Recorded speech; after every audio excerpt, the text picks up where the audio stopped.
Do Evangelho segundo São Lucas. Quando Jesus chegou aos 12 anos de idade, foi com seus pais a Jerusalém, segundo o costume do dia da festa da Páscoa. Acabados os dias que a festa durava, quando voltaram, ficou o menino Jesus em Jerusalém, sem que seus pais dessem por isso. Julgando que ele estivesse na comitiva, andaram um dia de caminho procurando-o. Depois, entre os parentes e conhecidos, não o encontrando, voltaram a Jerusalém em busca dele. E aconteceu que 3 dias depois o encontraram no templo, sentado no meio dos doutores, ouvindo-os e interrogando-os. E todos os que o ouviam estavam maravilhados com a sua sabedoria e com as suas respostas. E quando o viram, admiravam-se. Sua mãe disse-lhe: Filho, por que procedeste assim conosco? Eis que teu pai e eu te procurávamos cheios de aflição. Então ele disse-lhes: Por que é que me procuráveis? Não sabias que devo ocupar-me das coisas do meu pai? Eles, contudo, não entenderam o que lhes disse. Voltou então com eles e foi para Nazaré e vivia sujeito a eles. Sua mãe, porém, conservava todas estas coisas no seu coração. E Jesus crescia em sabedoria, em idade e em graça diante de Deus e diante dos homens. Em nome do Pai, e do Filho, e do Espírito Santo. Meus caros, a Mãe Igreja nos convida hoje, pela liturgia, a entrarmos na pequena casa de Nazaré, onde vivia a Sagrada Família.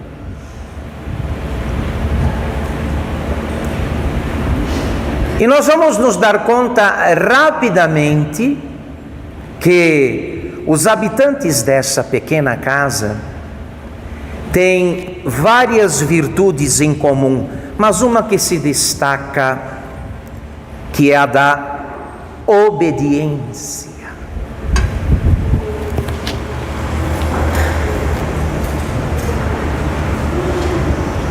Difícil falar nessa virtude, sobretudo nos nossos tempos, quando o ideal da vida é mandar sempre, nem que seja às custas de subjugar e oprimir os outros.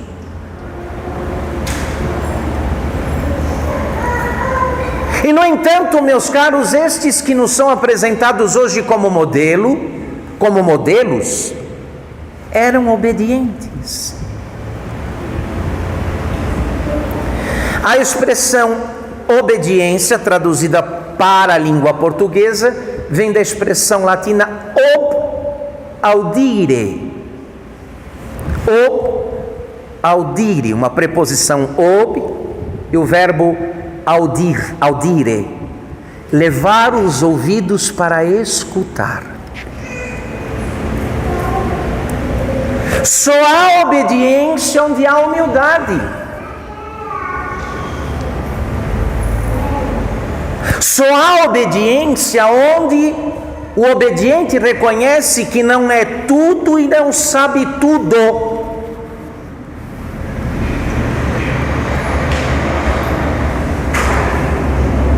E então vê naqueles que lhe estão colocados acima, de algum modo,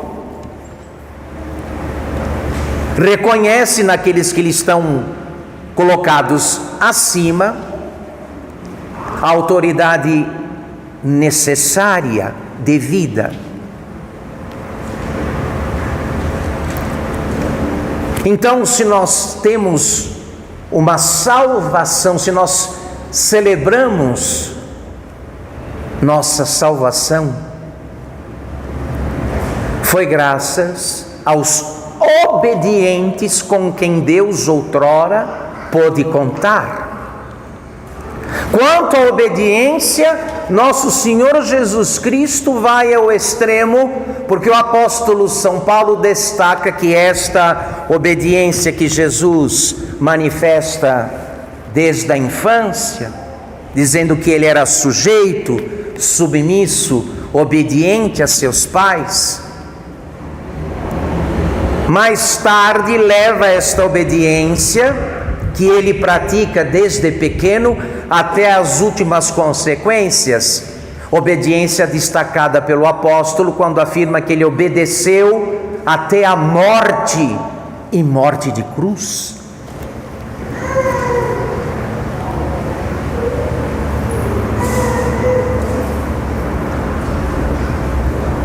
De modo, senhores, que nós não podemos presumir,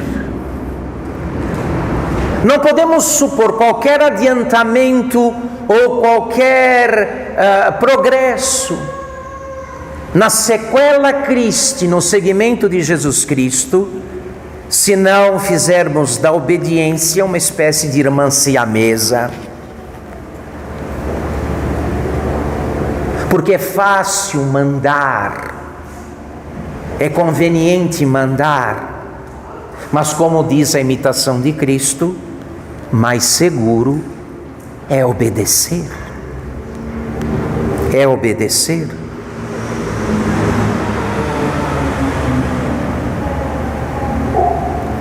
Todos os que gozam da plenitude da visão de Deus na glória, anjos e homens, só estão lá porque obedeceram. Mesmo quando isto exigiu a renúncia das próprias ideias e da própria vontade.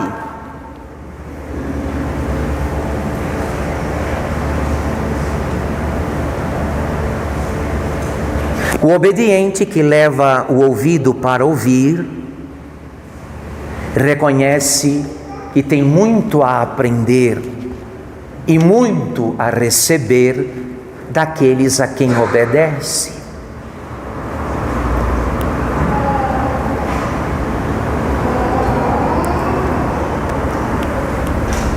E é preciso então hoje, contemplando a Sagrada Família de Jesus, Maria e José, reconhecer a nossa necessidade de uma grande humildade para depois chegar a uma grande obediência, uma vez que ele, sendo o Criador, obedeceu às criaturas.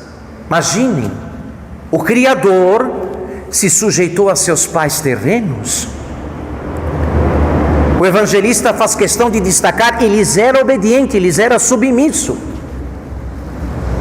Não disse, olha, eu sou Deus, eu sei tudo, não preciso aprender nada com os senhores. Vamos fazer aqui só um teatro de família e fica por isso mesmo. Pelo contrário, Jesus se submeteu a seus pais terrenos, porque do ponto de vista humano, tinha muito para receber deles, muito para aprender deles.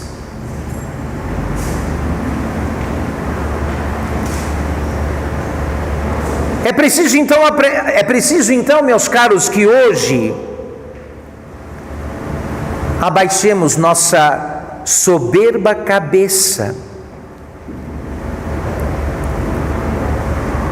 e reconhecer que a obediência que devemos a Deus de modo imediato é aquela que exercemos diante dos nossos superiores legítimos, aquelas pessoas que de modo legítimo têm autoridade sobre nós, de algum modo.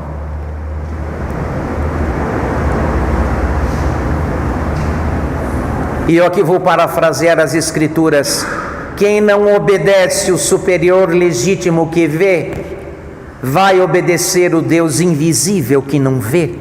Como? Como? Que jeito?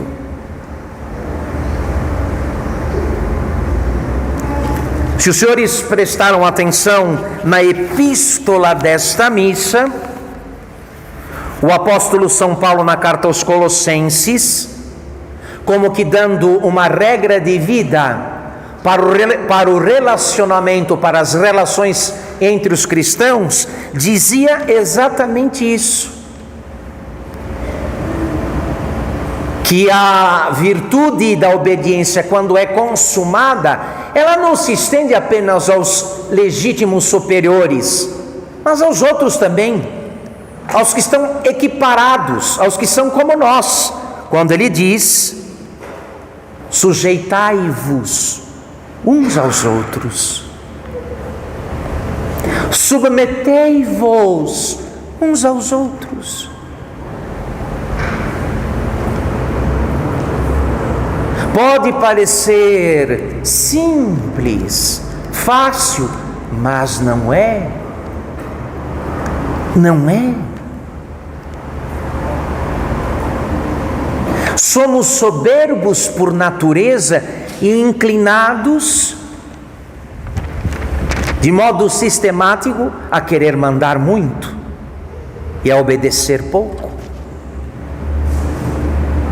Então não chegaremos a essa perfeição da virtude do dia para a noite, a não ser que estejamos dispostos a constantemente nos vigiar e a nos renunciar, mesmo ali quando tivermos razão, mesmo quando a razão estiver do nosso lado, para evitar divisões, desentendimentos, brigas e confusões.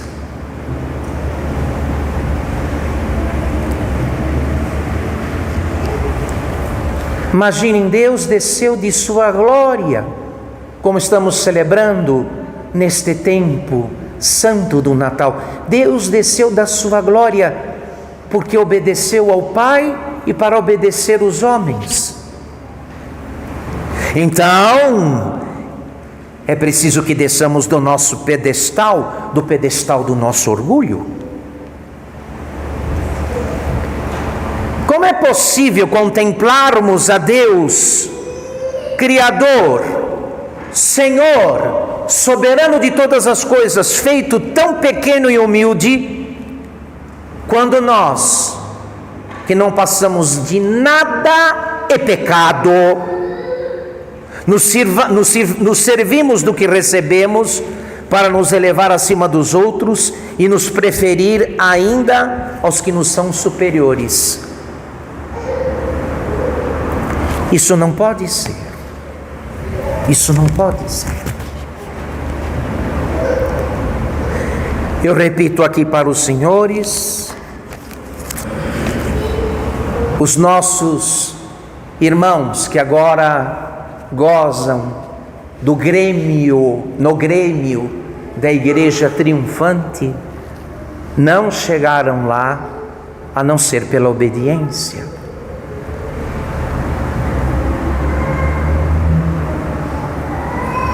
Não chegaram lá sem reconhecer que sempre há algo a aprender, a saber dos outros, ainda que nos sejam inferiores.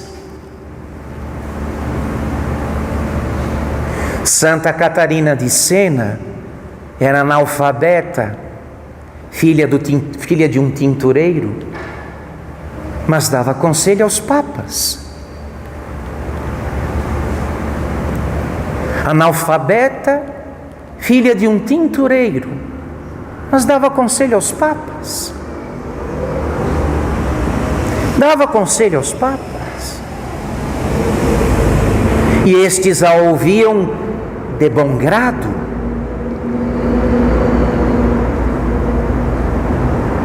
Ela obedecia a Deus e eles obedeciam a ela. Sempre há algo a aprender.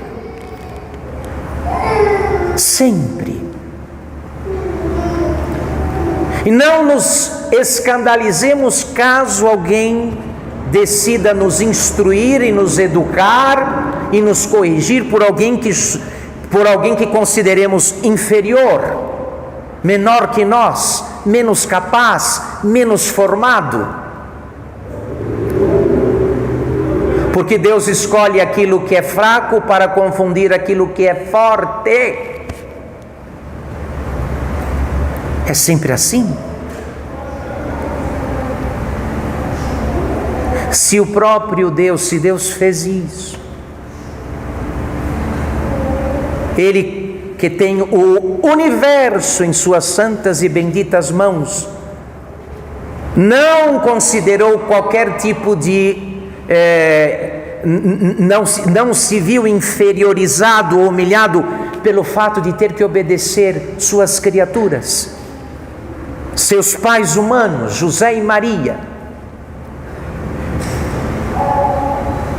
Por que vamos empinar o nariz? Ou exaltar nossa cabeça soberba? E eu repito, se chegarmos à vida eterna, chegaremos sempre pelo caminho da humildade que pare a obediência. É esta graça que viemos pedir, meus queridos,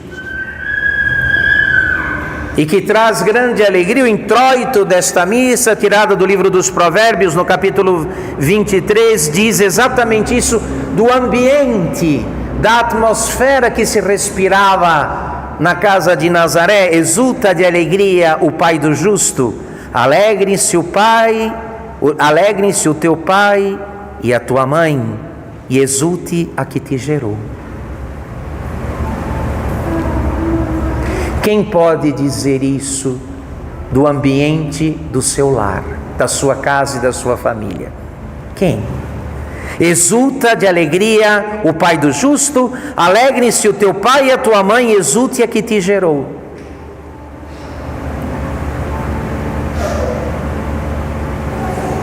Uma vez que hoje em dia falta pouco para os pais apanharem dos filhos,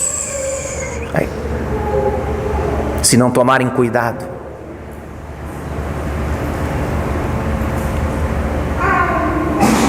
Procuremos então, procuremos de modo diligente, meus caros, sem procurar desculpas, porque não há outro caminho. Se houvesse, eu diria aos senhores, se houvesse a mãe igreja, eu diria, não chegaremos à comunhão, ao convívio dos santos, a não ser por este caminho que todos eles trilharam antes de nós, o da obediência, daqueles que reconhecem que sempre há algo a aprender de bom, até com quem faz oposição, até com os opositores, os contrários. Eis aí o nosso desafio. Eis aí, senhores e senhoras, o que a festa de hoje nos sugere e o que a graça nos oferece. Se alguém depois de escrever na nossa pedra tumular, na pedra da nossa sepultura, ele obedeceu a Deus, não precisa escrever mais o quê? Mais nada. Ele obedeceu a Deus, e obedecendo a Deus, exerceu todas as outras obediências devidas. Se alguém escrever isso, escreveu tudo a nosso respeito. Eis o que deve nos destacar, sobretudo quando estamos em ambientes onde todo mundo quer mandar. Infelizmente também no contexto da igreja, todo mundo quer mandar, todos querem dar ordens, todos querem ocupar lugar de destaque, todos querem aparecer.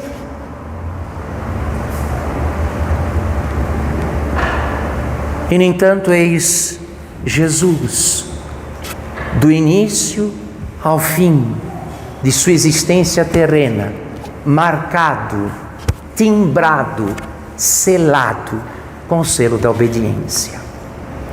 Obedeceu até a morte e morte de cruz. A obediência salva. A obediência salvou os outros e vai nos salvar também.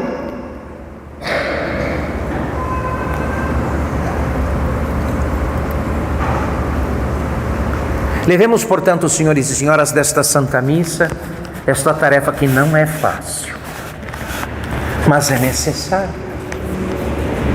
É necessária. Uma vez que aqui Deus vai solicitar nossa obediência, também pelas pessoas que estão acima de nós de algum modo, que têm alguma precedência, que são nossos superiores. E vamos dizer o quê? Ah, não gosto, porque não gosto, estou dispensado. Ah, não concordo, porque não concordo, estou dispensado. Não estaríamos em sintonia com o Evangelho, de modo nenhum.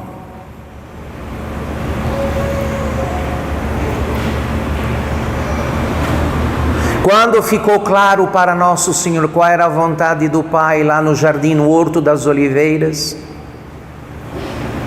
Pai, tudo te é possível, afasta de mim este cálice, porém não se faça como eu quero, mas como tu queres.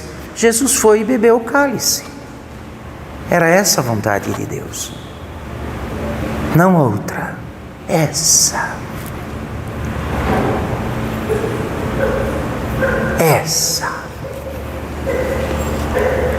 Então, me desculpem, é algo contraditório que reconheçamos o senhorio de Jesus Cristo, sua realeza, sua majestade, e no entanto nos recusemos a fazer como Ele fez. É verdade, Ele é Senhor dos senhores e Rei dos reis, mas Senhor e Rei obediente. E obediente porque humilde.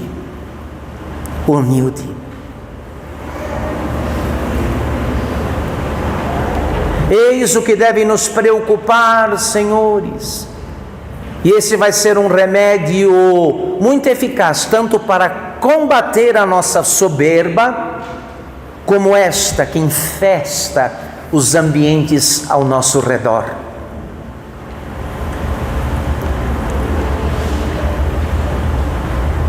E não haverá confusão. Os que assim decidirem imitar o Senhor, não haverá confusão para os que imitarem o Senhor nesta virtude. Porque a obediência é difícil no começo, é consolada no fim. Diferente da desobediência e da revolta, muito consolada no começo, mas amarga e triste no fim. Que o bom Deus nos conceda esta sabedoria, senhores e senhoras, porque ainda temos um caminho pela frente, e esse caminho não tem outro nome. O nome dele é obediência. Em nome do Pai, do Filho e do Espírito Santo.